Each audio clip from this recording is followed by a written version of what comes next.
Hello! Hi అండి. అందరూ ఎలా ఉన్నారు? Welcome to Gautam vlogs. ఇంకా ఈరోజైతే మార్నింగ్ టిఫిన్ దోసలండి. నిన్న దోసల పిండి రుబ్బాం కదా! ఈరోజు కూడా అదే వేసేసుకున్నాము.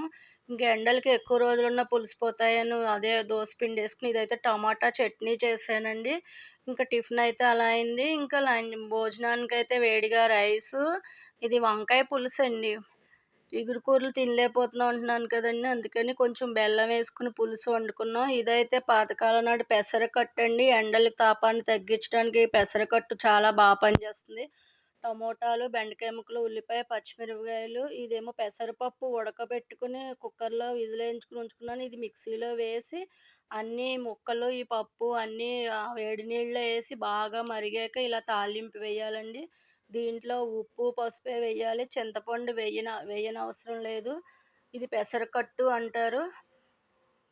ఎండ తాపాన్ని తగ్గిస్తుందండి ఈ పెసరకట్టు. ఇంకా పెరుగు, నెయ్యి అన్నీ మామూలే అండి.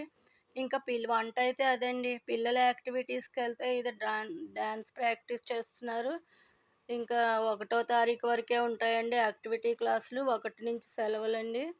సమ్మర్ కదండీ! ఎండలు బాగా ఎక్కువగా ఉన్నాయి. ఇక్కడైతే ఈ మేడం ఏదో డ్రాయింగ్ నేర్పిస్తున్నారు. ఇది సరస్వతి నమస్తుభ్యం అంటూ సరస్వతీదేవి పాట నేర్పిస్తున్నారు. ఇంకా 11:30 కల్లా పిల్లలొచ్చేస్తారండి. వాళ్ళ కోసం స్నాక్స్ ఇవో ఈ లేసులు, ఇంకా ఈ పల్లి ఉండలు ఇవన్నీ నిన్న నైట్ తెచ్చుకున్నారు. ఇవి వచ్చి తింటారు. ఇంకా ఇదైతే పేలాల పొడండి. పేలాలు ఉన్నప్పుడు దాంట్లో ఎండు కొబ్బరి, పుట్నాల పప్పు, కొంచెం బెల్లము వేసి మిక్సీ ఏసి ఇలా తిన్నప్పుడు కొంచెం నెయ్యి వేసిస్తే పిల్లలు బలం తింటారని ఇలా చేసి పెట్టుకున్నామండి. ఇంకా ఇదైతే కేక్ అండి. ఇంకా పిల్లలకి భోజనాలు పెట్టేసి లేసిన తర్వాత ఈ స్నాక్స్ తింటారని ఇలా పెట్టుకున్నాం. నిన్న తెచ్చుకున్నారండి. ఇంకా ఎండలు ఎక్కువొచ్చేస్తున్నాయి కదండీ! ఇంక లేచేసరికి ఏదో ఒకటి డ్రింక్ తాగాలనిపిస్తదండి. ఈ దీంట్లో అన్నీ ఉంటాయి కదండీ! వాటర్‌లో కలిపేసి ఫ్రిడ్జ్‌లో పెట్టుకున్నామండి ఇలా వాటరు లేచిన తర్వాత తాగడానికి. ఇంక ఇదేనండి ఇవాల్టికి. బాయ్ అండి.